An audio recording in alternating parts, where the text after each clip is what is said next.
try to be cool.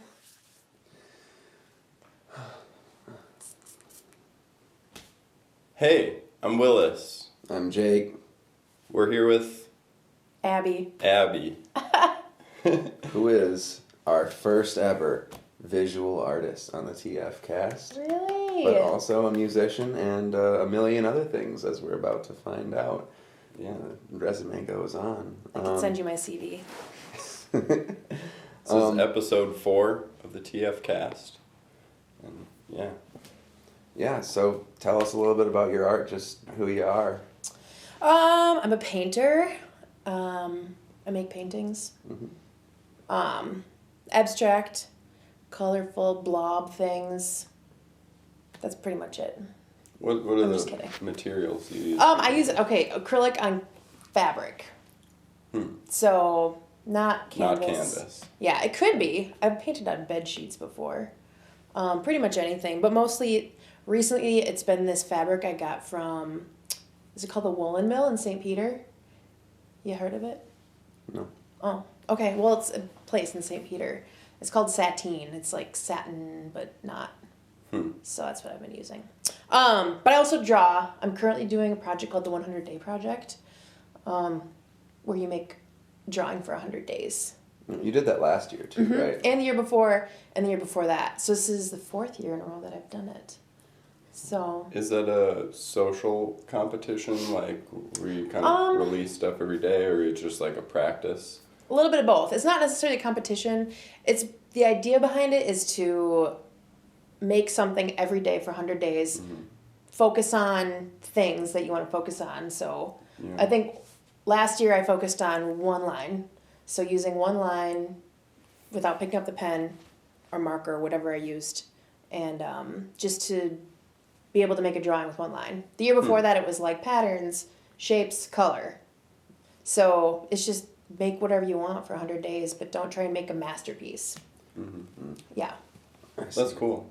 I've heard of things like that for musicians where they'll make a jam every day or something like that. And Oh, yeah. so that's fun. That's pretty cool. Is that one an art thing exclusively, or I'm sure it's... It's the 100 Day Project. So Okay. I think it initially it started off as like an art thing, visual art. I'm pretty sure it's like the 100dayproject.com or org. You can go to the website and you can read all about it. Yeah, I think some students from like Michigan State developed it or something like that. So That's cool. yeah, it's a fun time. I like the idea of that, kind of just working through something and doing a lot of repetitions, because that helps you get into a different Totally space with art. Well, just like doing it, like don't think about it. Yeah.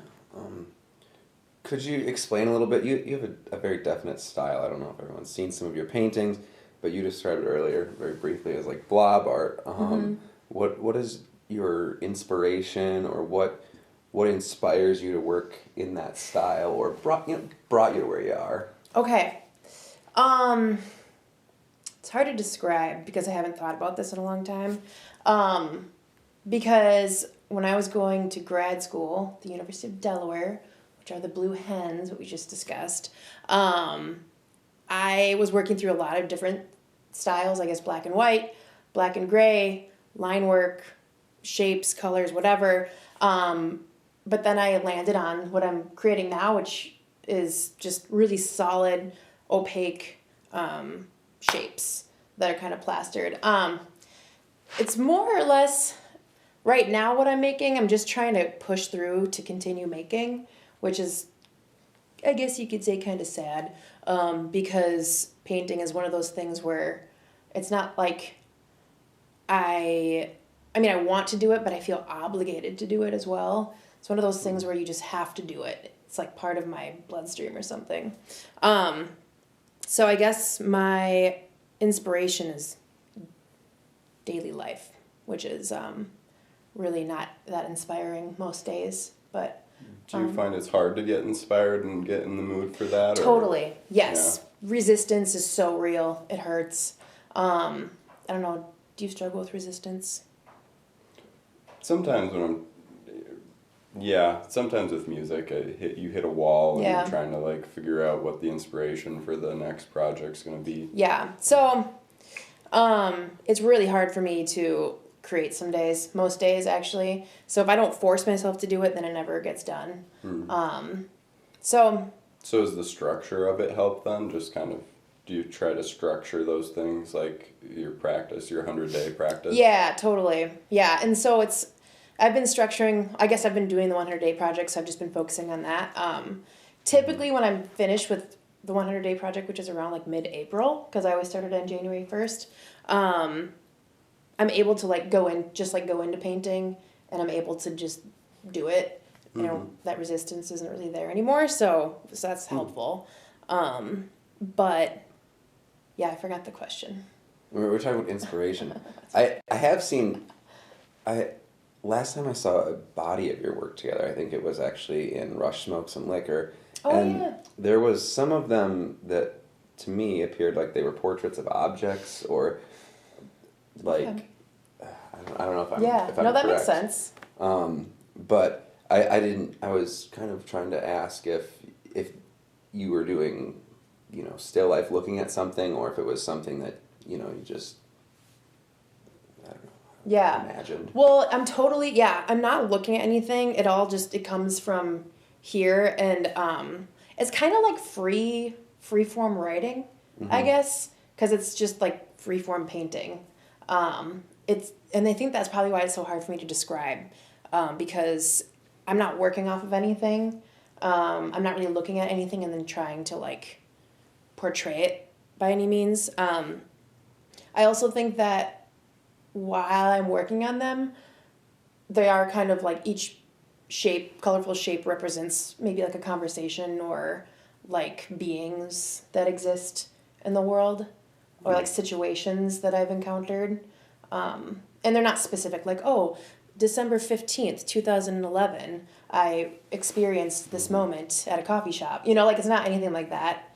I think it just kind of all, I don't know, once you get things that went on in your brain, they all kind of just mush together. Do you think about that while you're painting it then, or does that kind of come after where you're looking at it and you sort of see the things that remind you of experiences? Yeah, it totally comes later. Okay. Yeah, because if you think about it while you're making it, then I start painting stick people, and that's just not okay. So. Yeah. What do you hope someone gets out of your work when they're looking at it, if they're seeing it in a gallery or a show? Joy and happiness. No, I don't know. I hope that some of those, they can maybe apply some of those situations.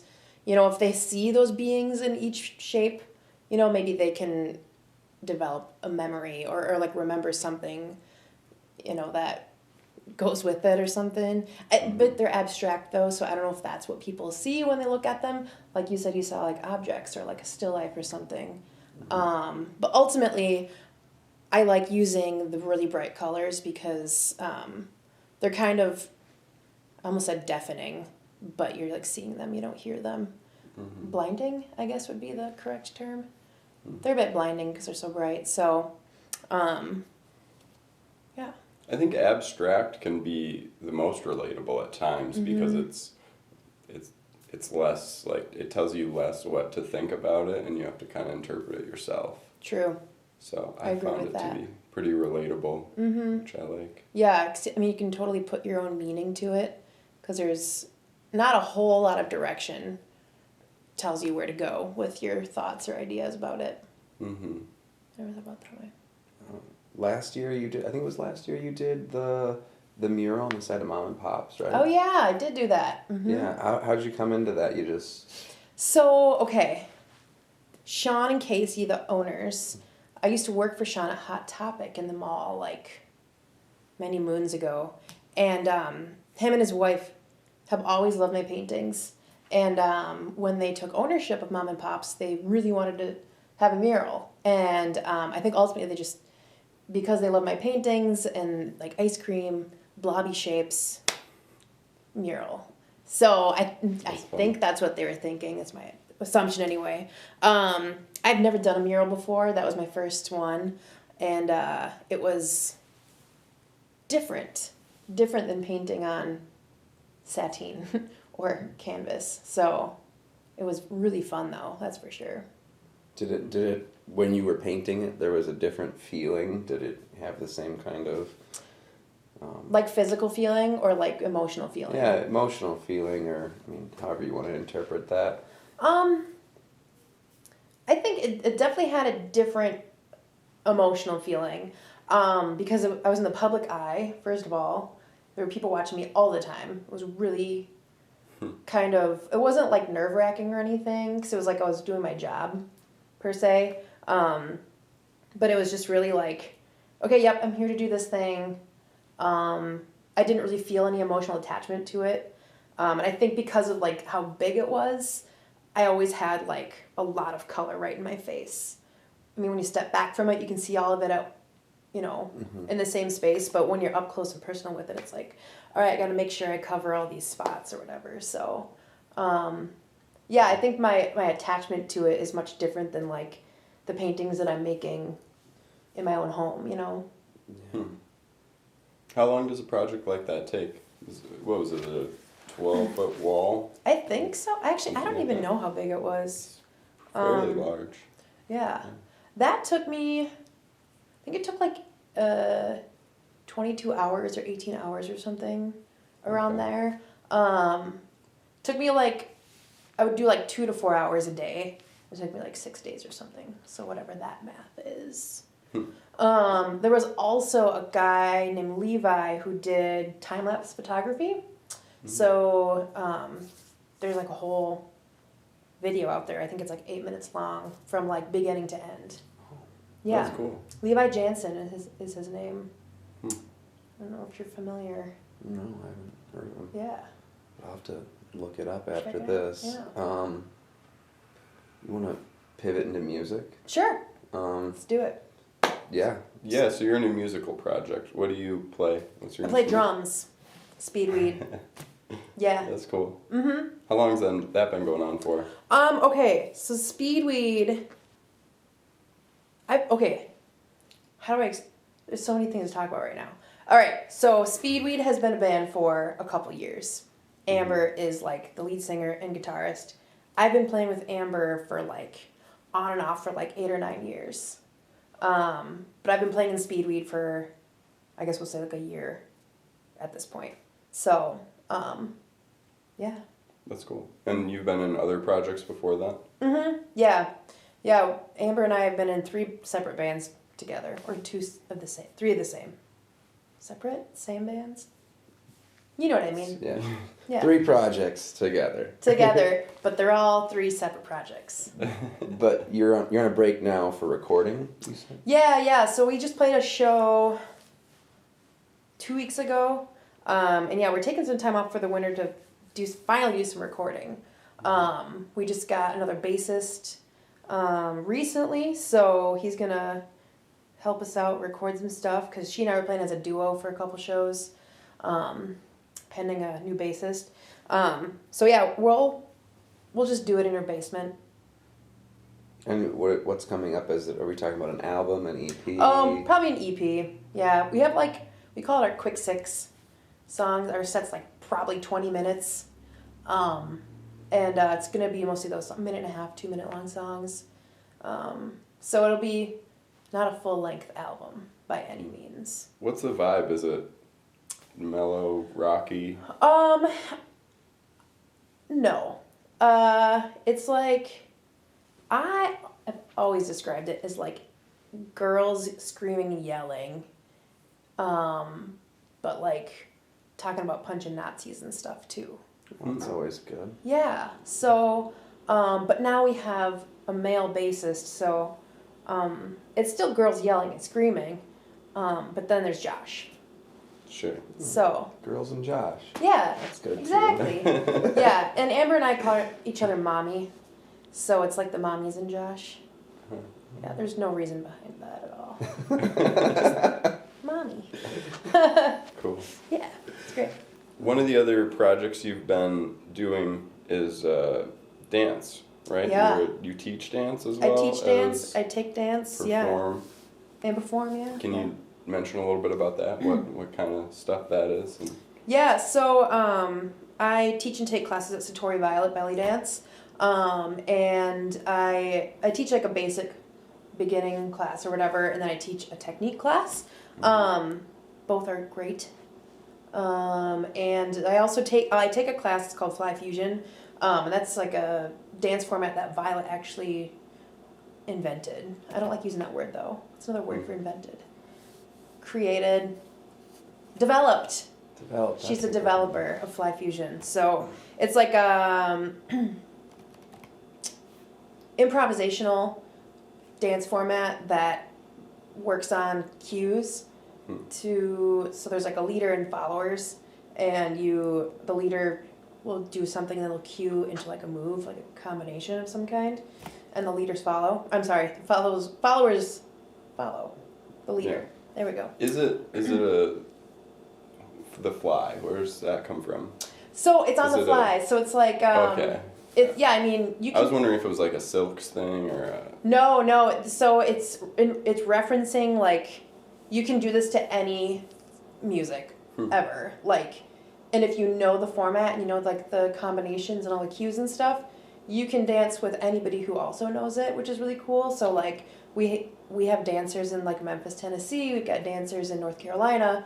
So like they can come to Mankato, or we can go anywhere and we can dance together and do the same format, which is like crazy awesome. Wow, how did it spread so far starting right here? That's amazing. Because Violet is amazing.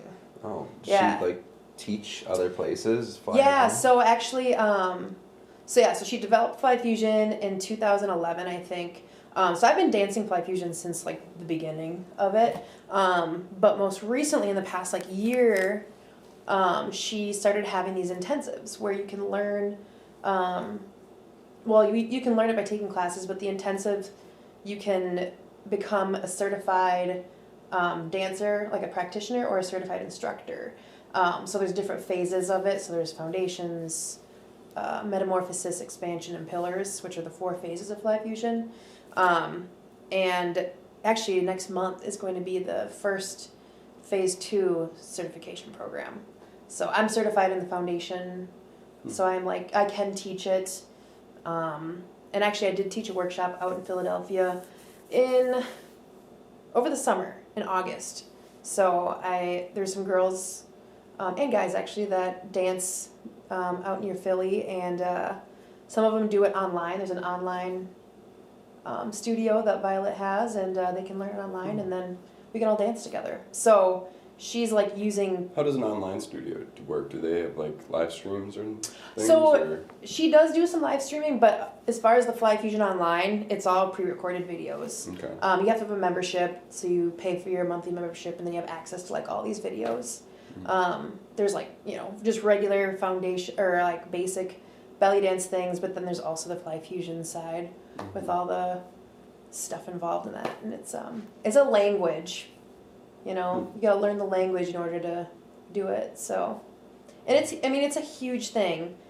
When you go to Satori Violet, there are so many women there.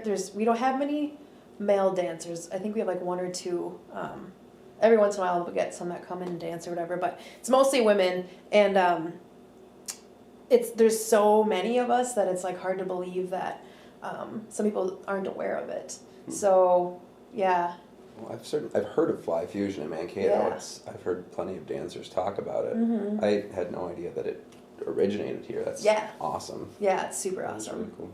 So, yeah. How'd you get involved in belly dance and Fly Fusion as well? Yeah, so actually Violet and I played in a band together. It was me, Violet, Amber, and Danny. We were Angry Bukowski. I don't know if you remember Angry Bukowski back in the day, but we're pretty popular. But Violet has been dancing since she was like 14 or 15 or something. And she started her studio, Satori Violet Belly Dance, in like 2000 whatever. And she convinced me essentially to start dancing. I grew up playing sports. I'm very clumsy, do not work well on both of my feet. So thinking about me dancing was like not something that I ever would have thought. And then, so to be like teaching dance and taking all these advanced classes is really not normal to think about, really, for me. But somehow it's my reality. So, yeah. It's interesting how those things Mm-hmm. flow. Yeah. She just convinced me one day, and here I am. Cool. Yeah. Well, I was like 10 years ago now, 15. That she started the studio? Yeah, well, convinced you. Well, yeah, 2012, 2011. Yeah, it's 2020, isn't it? Nearly It 10 is. years. Yeah, I think it'll be 9 this year. The studio will be 9 this year. Yeah. Wow. And that's in town? Yeah. Mm-hmm. It's on Chestnut Street across from the Cato Ballroom. Oh, awesome. Yep. Has it always been in that location? No, so they were down on Belgrade. Is that the main one when you first go into North Mankato? Mm-hmm. Yeah. So there was like natural pathways. Do you remember that? It was like a really quick, holistic healing center. They had like classes and stuff. And so she taught there for a while, and then she moved to Front Street where Janae's Hot Dog was the second one. That is either. The dog grooming place Oh, that she hot just dog. closed. Yeah, hot dog. So she was there before Janae was there, but then they moved to Chestnut Street. So I guess they've been there for a few years now. Okay. I don't know. I'm giving you like an entire background on something that's kind of important. Yeah. One of the other things I wanted to ask you about was your pop-up art show, Yeah. because I think that's really cool. Mhm. And when did you start doing that, and what is it kind of in a nutshell? So I started doing those in November of 2018, 19? Probably 18. No, it had to be before that because we did our first. 2018? I moved back in May of 2018. Okay, Okay. yeah, so it was So- probably 2018. Okay, wow, that's hard to believe. So, yeah, November of 2018, I had our first pop-up show. And so the idea behind these pop-up shows is any artist of any age who's never shown work before, who's shown work for 30 years of their life, whatever stage they're at, show their work for free. There's no payment of any kind. There's no application. You just, if you want to do it, you can do it.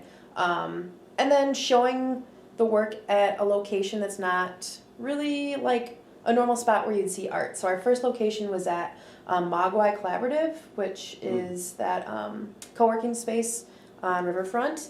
And so to me, that was like, it's an artistic space, but it's more of like a computery technology thing, because it's obviously co-working space where people work online or whatever. So I was like, well, that's kind of cool. It's kind of like, it doesn't really contradict, but it's there's a word I'm thinking of that I can't. They clash nicely. Yeah. What'd you say? Foil? Like a foil? They Dramatic contrast. Foil. Yeah. foilet? Is that no? Oh, foil. Okay. I like foilet myself. Yeah. Yeah, they clash nicely. So yeah, that was our first one, was in November. So then every month I try to do it, but then we had like snow and stuff. So we did one at the Makerspace. We did have one at Hot Dog, which is why I know exactly where it's located. I feel like there's another one somewhere in there. But yeah, the idea is just to get anybody who makes art out and show their work out in the public eye. And it was pretty exciting. You know, I had some musicians playing. Oh, the one thing that's required of all artists is that they have to bring one food or beverage item to share, because everybody loves free It's food like and drink. potluck. Yeah, exactly. So. And so you it's know. just a one-day like showing Yep. event. One That's thing, cool. pop up, pop in, pop out, boom, done. I always explain to the artists, I said, if we're ever going to have, or like if you're out in the middle of a field, there's no electricity, it's in the middle of the night, how are you going to show your art? So like you're going to bring an easel, you're going to bring a table, you're going to bring chairs, a lamp, etc., etc. You know, make something out of nothing, pretty much. So, yeah, that's the idea. I haven't been doing them just because I'm a very busy lady. Got a lot of things on my plate.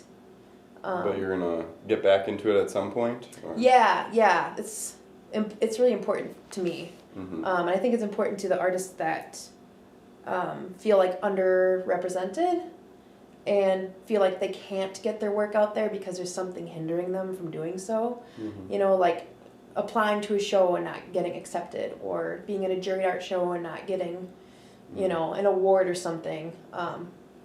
You know, and then there's people out there that just want to show it and don't want it to be a big ol', you know.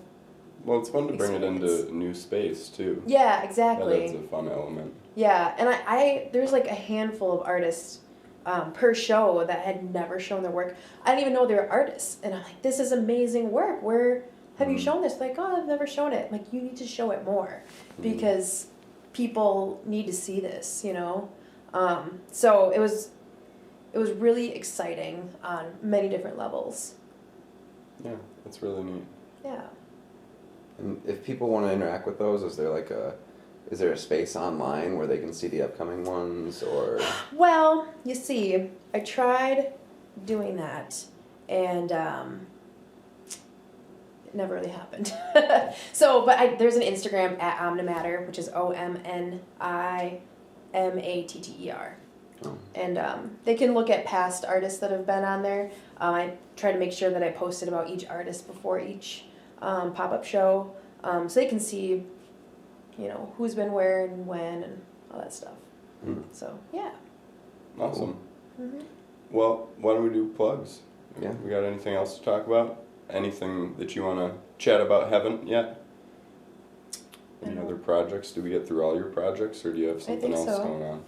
We got the belly dance, the art, the pop-ups. Yeah, I think that's about it. Cool. I feel like my life is a little more exciting, but... It sounds exciting. I didn't mean to summarize it in three. That's not what I meant. Quick. No, like in my head, I'm like, man, I think we've only been talking for like 20 seconds, but I also talk really fast, so... No, that's great. Yeah. And so where can people find you if they're looking to keep up with your art or the dance? Or... Okay. Abby Daleki Art. This is all Instagram, by the way. Abby Daleki Art, Speedweed MN, Satori Violet, Fly Fusion, Omnimatter. It's 5 separate things you can catch me on at mostly all times. Cool. Yeah. Right on. Yeah. Well, thanks for coming on the show. Yeah, thanks for having me. Yeah. Good talking with you. Good chat. Good times. Ah.